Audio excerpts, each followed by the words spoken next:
Gospel Project Sketch. 이번 주 우리가 함께 읽을 본문은 누가복음 4장 16절에서 31절의 말씀이 되겠습니다. 이 본문에서는 예수님의 사명 선언문, 소위 얘기하는 미션 스테이트먼트가 담겨 있습니다. 오늘 본문을 읽으실 때 계속해서 마음에 담고 있어야 될 키워드는 무엇일까요? 이번 주의 키워드는 복음입니다. 이 키워드를 가지고 바로 본문으로 들어가겠습니다.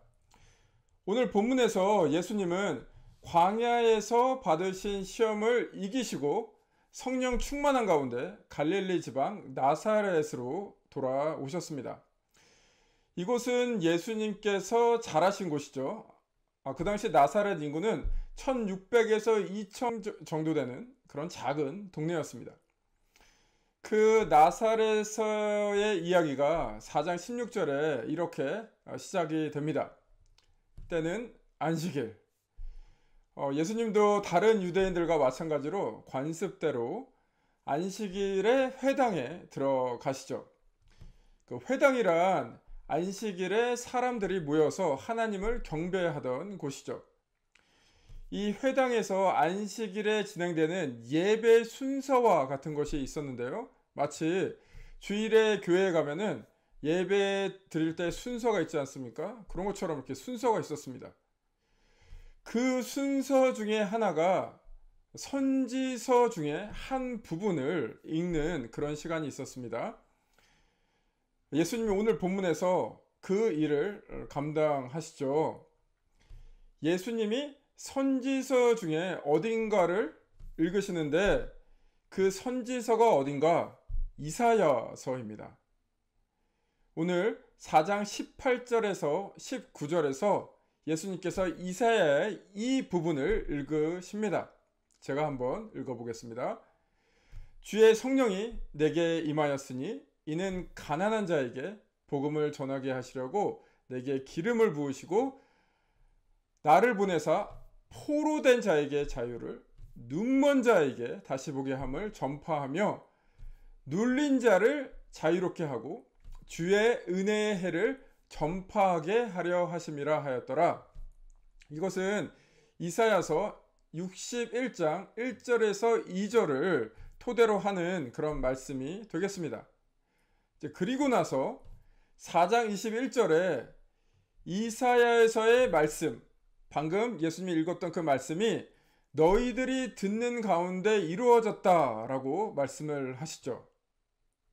이 뜻은 무엇이냐면 예수님 본인이 이사야서가 예언한 그가 누구죠? 바로 성령의 기름 부음 받은 자. 이것을 우리가 잘 아는 단어로 어떻게 표현하냐면 anointed one, 메시아, 그리스도라고 하죠. 예수님 자신을 메시아라고 지칭을 하는 것이죠. 그리고 이 메시아가 하는 일은 기쁜 소식을 전한다. 이 기쁜 소식이라는 것은 오늘의 키워드이고 우리가 잘 아는 복음이라고 합니다. 이 복음의 대상은 누구인가? 4장 18절에 가난한 자다라고 그렇게 지칭을 하고 있습니다. 그럼 가난한 자란 누구인가? 가난한 자는 경제적 측면에서 가난하다라고 볼 수도 있겠지만 오늘 본문에서 얘기하는 가난한 자는 메시아의 도움을 갈망하는 사람들, 구원자, 메시아 없이는 희망이 없는 사람들, 그 사람들을 가난한 자다라고 지칭을 합니다. 이제 예수님이 오셔갖고 가난한 자에게 복음을 전하시는데 그 복음의 내용은 무엇인가? 복음의 내용은 포로된 사람들에게 해방을 주고 눈먼 사람들에게 눈을 뜨게 해주고 억눌린 사람들을 풀어주는 그런 것이 복음의 내용이다라고 말씀하고 있습니다. 이 가난한 자들은 자신의 문제를 스스로 해결할 수 없다라고 생각하는 사람들이죠. 그래서 그들은 구원자가 필요한데 예수님이 오셔서 이 가난한 자애들에게 자유를 주시겠다라고 예수님의 사명 선언문을 선포하고 있습니다. 그래서 이 사명 선언문을 종합해 보면은 19절에 예수님께서 하시는 일이 무엇이냐면 주의 은혜의 해를 전파한다라는 것입니다. 이 주의 은혜의 해 아주 중요합니다. 이 주의 은혜의 해란 성경에서 나오는 희년이라 그러는데요. 영어로는 주빌리라 그러죠. 많이 들어보셨으리라 믿습니다. 희년은 레위기 25장 8절에서 13절에 그 내용이 나와 있습니다. 먼저 그 안식일을 언제 지키나요? 7일째 되는 그 날을 안식일로 지킵니다. 쉬면서 하나님을 오직 경배하는 날이죠. 그리고 안식일이 아니라 안식년도 있습니다. 마찬가지로 7이라는 숫자가 들어갑니다. 7년째 안식년으로 지킵니다. 이 7번의 안식년이 지난 다음에 여러분 산수 잘 아시죠? 안식년을 7번 지나면 어떻게 되죠? 7, 7에 49. 49해를 지난 다음에 50년째 되는 해는 희년이라 정합니다. 이때는 이스라엘 모든 사람들에게 자유를 선포하고 남의 땅을 차지한 것이 있으면 원래 그 땅을 분배받는 사람들에게 이스라엘 민족이 가나안 땅에 들어와서 땅을 분배받죠. 그 원래 주인에게 돌려주는 그때가 희년입니다. 그 희년의 정신은 이러합니다. 희년의 정신은 모든 것이 하나님 은혜로 제자리로 돌아간다 라는 그런 의미를 담고 있습니다. 그래서 예수님의 사명은 마치 희년처럼 메시아로서 가난한 자에게 희년을 선포하시는데 모든 것을 하나님 은혜 가운데 원래대로 되돌리겠다라는 것이죠. 그런 맥락에서 해방, 눈뜸, 풀어짐을 선포하는 것입니다. 더 한 발짝 들어가서요. 그러면은 원래대로 돌려보낸다는 것이 물론 해방, 눈뜸, 풀어짐이라고 설명했지만 이런 것들을 무슨 맥락에서 말씀하시는가 좀 더 깊게 이해를 하려면은 마태복음 그리고 마가복음과 비교를 하면 그 의미가 더욱더 분명해집니다. 마태는 예수님의 사명 선언문을 어떻게 표현했냐면은 4장 17절에서 회개하라 천국이 가까워 왔느니라 라고 그렇게 예수님의 사명 선언문을 표현합니다. 천국이라는 것은 한자이죠. 한글로 풀면은 하나님 나라, 영어로는 The Kingdom of God. 마태복음에서는 The Kingdom of God을 The Kingdom of Heaven, 둘 다 같은 말입니다. 왔다 갔다 쓰는데 예수님의 사명 선언문을 하나님의 나라가 왔다라고 표현을 하는데 마가복음도 같은 맥락입니다. 예수님의 사명 선언문을 마가복음 1장 15절에 하나님의 나라가 가까이 왔다.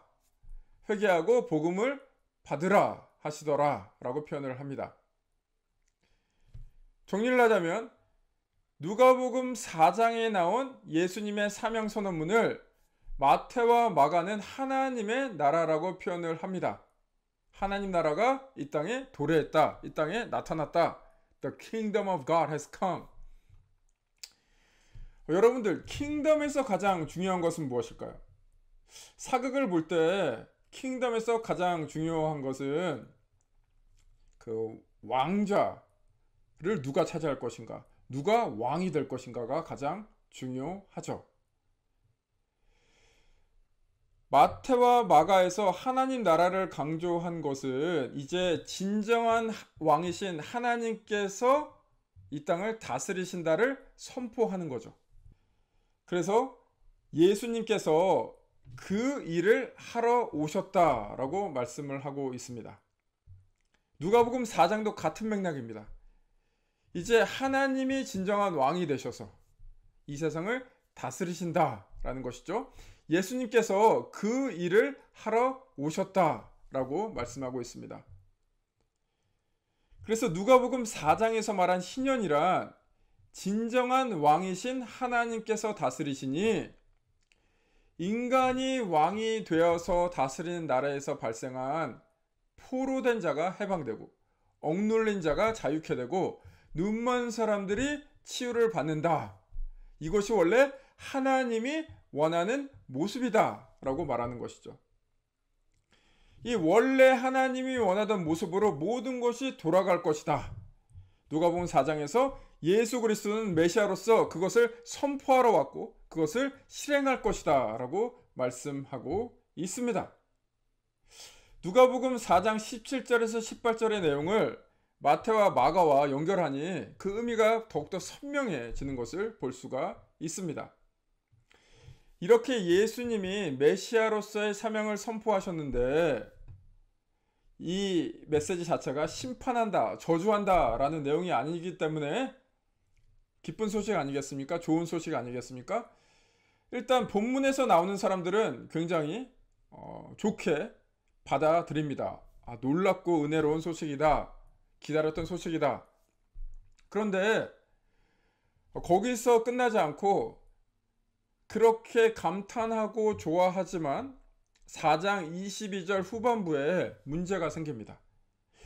이 지금 복음이 좋기는 한데 이것이 이루어졌다라는 것이 좋기는 한데 예수는 요셉의 아들 아닌가? 지금 이렇게 선포하는 실행한다는 사람이 요셉의 아들 아닌가?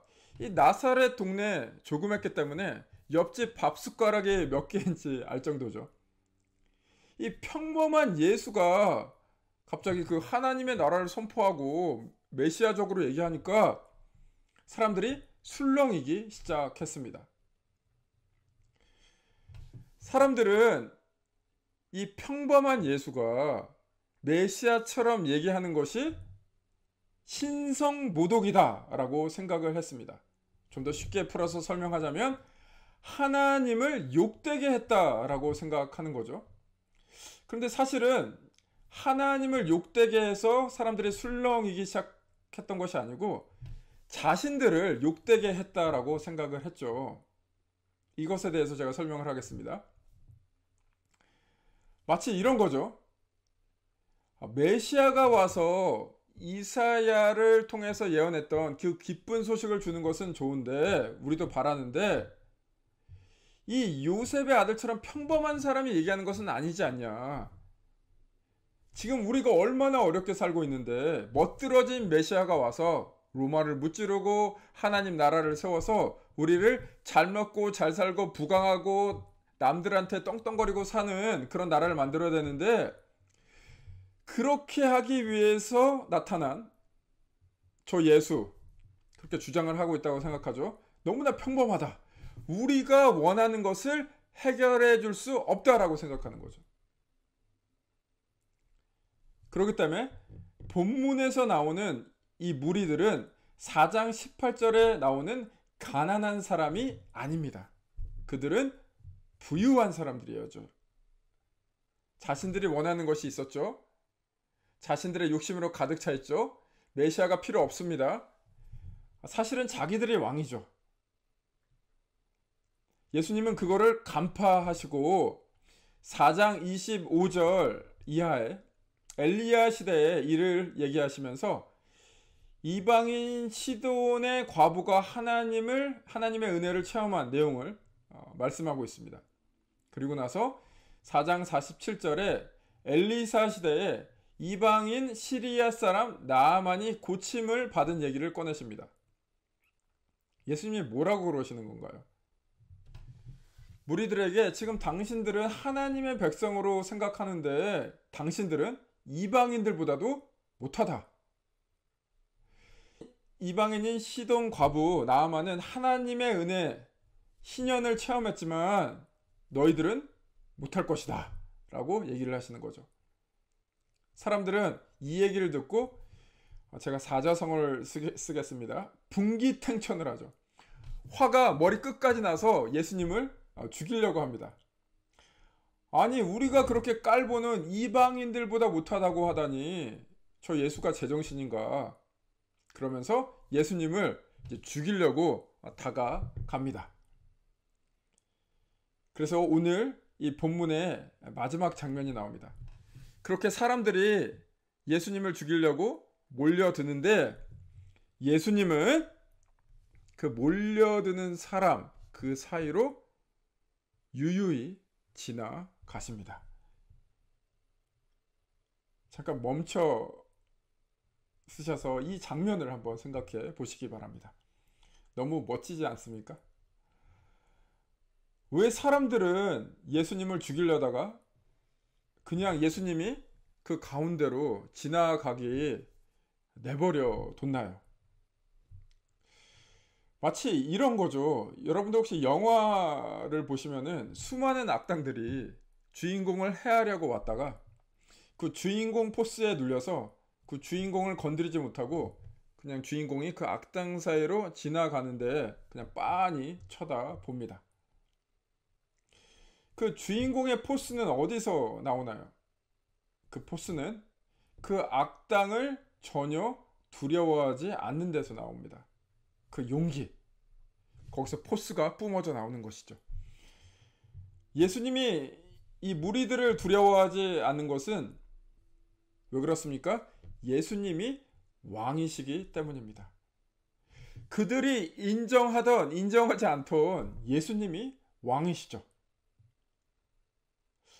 오늘 본문을 마무리하면서 이 예수님의 마지막 장면을 떠오릅니다. 여러분들도 사람의 포스에 눌리지 마시고 세상의 포스에 눌리지 마시고 예수님처럼 당당하게 사시길 기도드립니다. 우리는 복음을 가진 사람입니다. 복음이 오늘 무엇이라고 했습니까? 오늘 본문에 따르면 복음이란 이제 예수 그리스도가 왕이 되셔서 우리를 다스린다라는 것입니다. 그것을 알면은 두려워하지 않습니다. 그리고 거기에는 진정한 자유가 있습니다. 예수 그리스도가 왕이시니 이제 두려울 것이 없이 오늘 나온 무리처럼 우리의 입맛대로 우리의 원하는 대로 우리의 욕심대로 그렇게 살려다 보니까 세상한테 잘 보여야 되죠. 세상한테 아부해야 되죠. 세상한테 빚진 것처럼 살아가고 있죠. 그런데 이제 예수님이 다스리시니 우리는 은혜와 자유의 신년을 살아갈 수 있습니다.